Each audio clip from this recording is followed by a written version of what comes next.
think we need a big round of applause for the person who's coming next. He's in the age of Mehul Choksi and Nirav Modi and Vijay Mallya, billionaires who just take and run away. He's one of the nicest billionaires I know, and he hates to be called that. The former CEO of Infosys, who gives rather than takes, Kris Gopalakrishnan.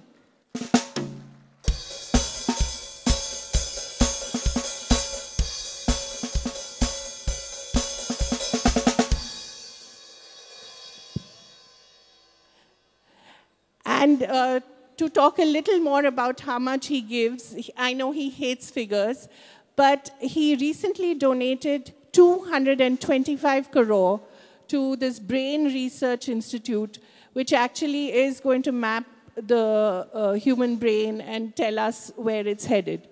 But Kris, first, why are you called Kris? Aren't you Senapati Gopalakrishnan? First of all, thank you for having me, and thank you for that nice introduction. It has to be said, because we do have a lot of errant billionaires. What do you think about them, by the way? Their ability to run away with all our hard-earned money. I strongly believe that having money is actually a responsibility to figure out what is the right purpose to use it for. Nobody can spend that much money. Yeah. So on an individual. On an individual, on a family, nothing, So you have to figure out how to best use the money, and that's what I'm trying to do. That's what I'm trying to do. Coming to Kris, I think many of you are young. You know that when you sign up for something, when you, so in my case, when I was going to use the computer center, I have to choose a user ID. Gopal was taken, Gopi was taken, Krishnan was taken, Krish was taken, so I ended up with Kris. Nice name. And that became the nickname. Great. So, Kris, if I may call you that, really, I think everyone is worried about jobs, and everyone is worried about AI taking over our jobs. You have a different view on it. You believe that we have to live with machines and become as smart as them. Tell us a little about that. See, if you are a buggy driver and then cars replace buggies, you're going to lose your job. Yeah. So this is not something new. Every new technology potentially can replace people. And hence, we need to figure out what are the jobs of the future, what are the skills that are required in the future, and make sure that we acquire those skills. I think that's the opportunity. If I get, let's say, an opportunity to be born today, or born, let's say, 10 years back, like 20 years back, like they are, I think it's a great opportunity, because the future has amazing opportunities. I think the next 30 years are going to be even more transformative than the past 30 years. I have lived through the computer revolution. I have seen what transformation it can create, what wealth it can create, what changes it can bring about, and I've benefited significantly from that. I think that's the opportunity I see in every one of them. They can create that future if they're ready to embrace it, if they're ready to work hard, and if they're ready to learn new skills. One of the skills, ladies and gentlemen, is of listening. And I'm afraid that some of the people at the back are not listening, they're talking. You are going to lose out an enormous opportunity here. You're hearing one of the brightest minds in India speaking about what skills you need to learn. So it's going to be your loss. I suggest you stop speaking right now and start listening. On a lighter note. What kind of jobs, what kind of reskilling do people need to do? And people of this age, one, I think, is listening, which they clearly don't have. I hope they will start now. But what are the other qualities? So we are producing huge amount of data. We are actually drowning in data. Yeah. Now, this data has to be used properly to create actionable information, right? And in order to do that, the use of computing, of course, is the way to do that. But the computer requires the input to be screened, curated, labeled, tagged, etc. So that's actually a skill, a capability that needs to be there. That's a job that's available now. Recently, you must have read, Facebook recruited 20,000 people just to look at pictures and say, okay, this is a good picture that can be posted on a Facebook page. So there are new kinds of such jobs are coming. Developing algorithms for machine learning, creating the new chips and things like that. So that's at the top end. At the engineering level, etc., you need low power, high throughput computers. So, iPhone just came out with a new model, right? They have the A13 chip. So there's, several levels of skills, capabilities, jobs that are required. And, for example, if today somebody becomes a typist, that's a dead end, Yes. Right? There's no future in that. So that is the thing. You have to understand what are the trends and which are the trends that you need to ride on. See, I happen to be at the right place at the right time. Personal computer was introduced in 1981. 78. IBM introduced personal computer in 1981.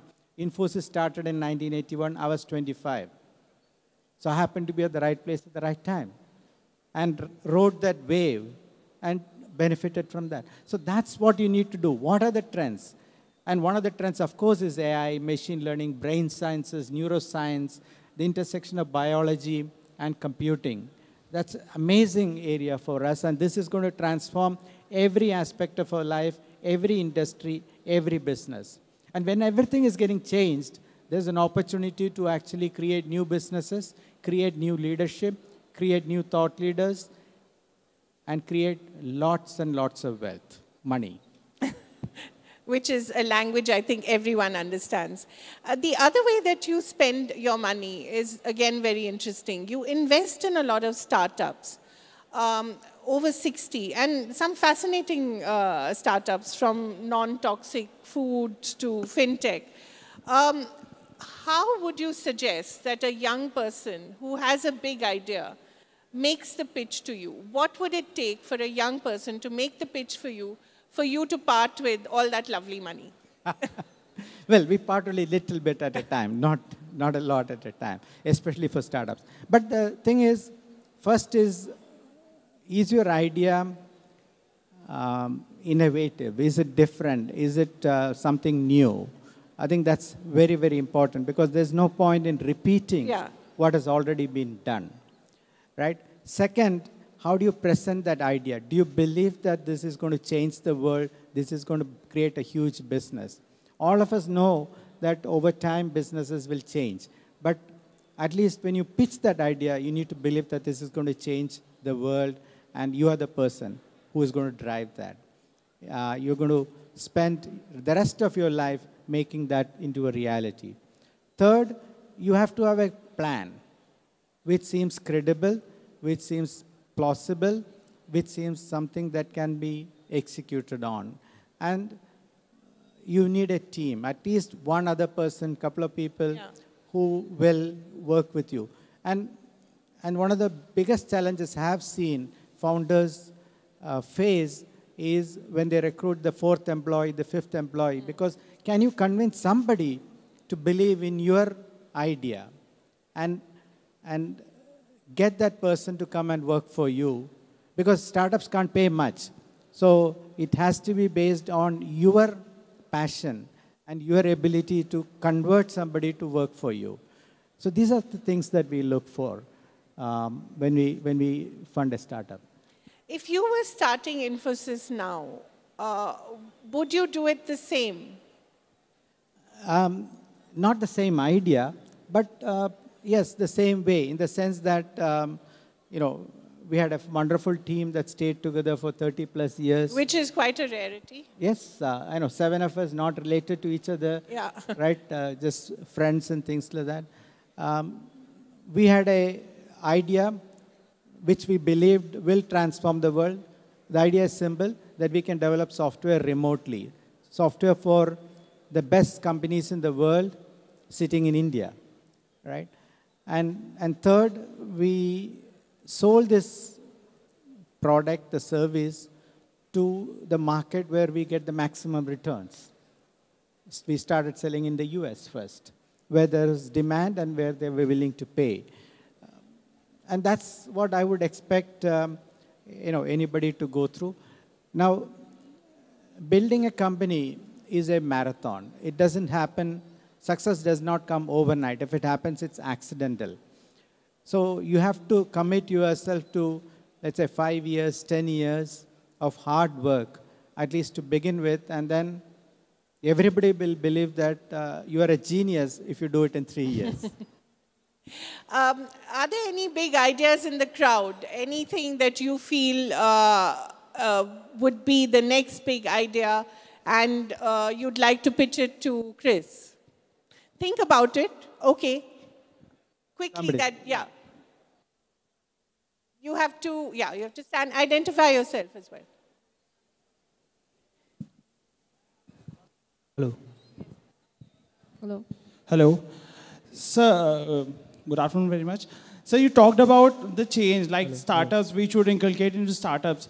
But I would like to ask you, don't you think the education system is so bogus and so laborious that we cannot motivate students to get into the startups? Like we are day-to-day running around attendance, marks, and everything. And even the private institutions, they don't give much attention to the startups. So how the government is initiating the startups? I think it's a fantastic question. We were just talking about the education system. Yeah. Yeah. So, thank you. Yes. See, every system that's large, at scale, will look at the lowest common denominator typically. And unfortunately, education has become that. And it's also become, transfer of knowledge. And today, you can go to the internet and get all the knowledge that you want, and everything is available. So education truly need to become learning by doing. Classes becoming maker labs, workshops, etc. Having said that, what I find with entrepreneurs, what I find with founders is that it's in spite of. See, they do not look at these challenges. They look at these as opportunities so that when their idea comes, when their startup happens, it's unique. See, problems are there everywhere. Why is it that someone takes a problem, finds a solution, and becomes a big business?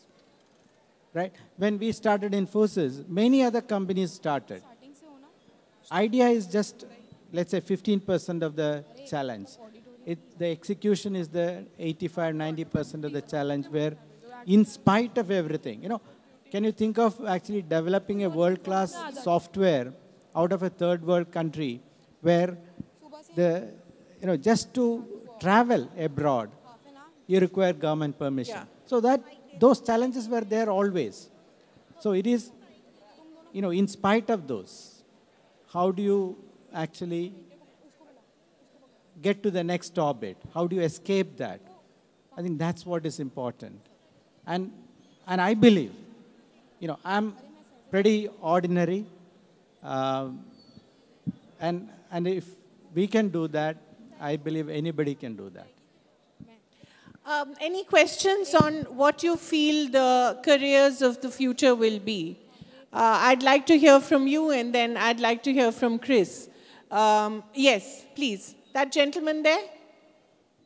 Please identify yourself. Hi, good afternoon, Kris. This is Anuj. I want to ask you, how do you see the trends in artificial intelligence and virtual reality jobs in upcoming time in India? Yeah. So, see, artificial intelligence is a paradigm shift in computing. Okay? When digital computers were introduced in the 40s and 50s, it was used as primarily a calculating machine, computer that's used for numerical calculations and things like that, become very good at doing that. But it has to be told what it should do. That's the program that you feed in. Now, why I say now it's a paradigm shift is you don't tell the computer what to do, you train the computer what it should do. You teach the computer what it should do. And how do you teach it? You actually give input data, curated input data, and then you tell these are the right outcomes, outputs that we desire. And the computer figures out how to go from the input to the output, how to do that computation. You don't tell the computer. Now, new classes of problems can be solved using this. So, for example, face recognition. We can't tell the computer how to recognize a face because we ourselves do not know how we recognize a face. It's something we believe we have we genetically programmed to recognize people, face, etc. Whereas a 3-year-old kid can recognize people. Whereas a computer, now through machine learning, you say, okay, you feed pictures and say, okay, these are the faces in those pictures. And that's how the computer learns how to recognize faces. But because of the power of computing, it has become so good at it that it can actually recognize every single face in the world where a picture of that face is there in a Facebook social media account or a Twitter account or any of the social media places or any of the photographs that's there. So in recognizing faces, it's actually going to become far, far superior. And anybody who has a mobile phone, they can just point at a person and instantly recognize that person, even if they have never met that person. So that's what AI can do. And that's the power of AI. And when you talk about VR, virtual reality and things like that, now you can actually create artificial settings, artificial images and things like that. So it can be used for, for example, training somebody on flying a plane or, using something which is not real, actually. So these are all new technologies that are coming in which will help us do things much, much better. So I see these as tools, and since AI is the new tool that we have, which is going to transform how we do things, you need to learn to use AI. If you do not know how to use AI, if you do not know how to take advantage of these in everything that we do. So for example, if you're going to do history and research in history, if you want to actually go to a new country like, let's say, Japan, you do not know Japanese, but you want to actually go to a restaurant and order food. You can do that today with Google Translate, which is again powered by AI. Real-time translation is possible now. You speak in English, and the computer gives you output in Japanese, or it hears in Japanese and it tells you in English. All these are driven by AI. And if you cannot use them, then actually you will not be effective in those circumstances, in those environments. And that's why it's very important. Now, if you can build applications, if you can build systems to leverage AI, then you transform an industry. So healthcare, for example, yeah, where those are the new jobs, right? Yeah, where I've invested heavily now. So you can now use AI and machine learning to look at data that's coming from a camera, a smartphone camera, and detect, diabetes retinopathy, an eye disorder. A simple mobile phone is enough now to diagnose retinopathy and things like that. A thermal imaging camera can detect breast cancer. Right? Again, with more data, it becomes better and better and better than human beings over time because it's constantly learning. These are the opportunities of the future. You've heard about driverless cars, again driven by AI and machine learning. So the opportunities are immense, and this is what is going to transform our future. And this is what I believe you have the opportunity to work on, to create. You have the opportunity to found these businesses, to create these new programs and things like And that. the new Infosys. Yes. Any other questions that are related to jobs? Because I know I'm very concerned about, yes, please. Please identify yourself. Identify yourself, yes. Hello, sir. Good afternoon. Good morning, everyone. Myself, Kedar, and I work in Bharatiya Public School, Seeker. Yeah. Go ahead. Okay, at the back. Yeah, go ahead. Yeah, myself, Kedar, and I work in Bharatiya Public School, Seeker. I want to ask what qualities make Kris special? What qualities make Kris special? That's a good question. I would rather somebody else answer that than me, because I'm always going to be biased, right? But what makes a person special is, Kaveri talked about listening skills, right? I think it's a very important skill to have, because if you're not listening to somebody, you cannot respond. And if you don't respond, nobody is, you're not interesting. Yeah. You become interesting because you're an interesting person to converse, talk to, etc., which means you listen well. Second, curiosity. Yeah. There's so much to learn. I strongly believe that, any field I go to now, there are a lot of things to be discovered, invented, things that we do not know. And every 2 years now, we are doubling the knowledge that exists in the world. Imagine that. Every 2 years, we are doubling the knowledge that exists in the world. And so we an individual now knows very little. It's like a sand grain in the entire universe. But I just want to interrupt you here because great readers also make great readers. Great readers. Yes. And you read an hour a day. So tell me a little about this ability. How have you developed this ability to take that time out despite hectic travel, running so many businesses? How do you take that time out and how do you know what to read? So, first of all, when somebody says, I don't find time, they're poor time managers. Yeah. That's it, really. Absolutely. Because life is all about prioritizing things, and you need to prioritize what is important. Please listen, guys. Reading is something that's a lost art. Yeah, it is actually. And so you need to prioritize, and if you prioritize that I need to learn every single day, you will find time to do that. And it can be when you're, sitting in a bus. It can be, just before, half an hour before going to sleep. So there are so many opportunities today to actually read. And the reason why reading is, I believe, better than watching something on TV or something like that is, you are passive. When you read, you're active. You're actually trying to digest it, trying to understand it, and sometimes you pause and think about what it is. In the TV, you can't pause because the program is continuing. Yeah. But the other great thing about you is you don't just read, you also share. Yes. Which is wonderful. Not many people like to share what they know, which is a problem with knowledge. Yeah, see, knowledge is something you don't lose if you share. Yeah. So I believe that we should freely share. But people are very competitive. They don't like to do it.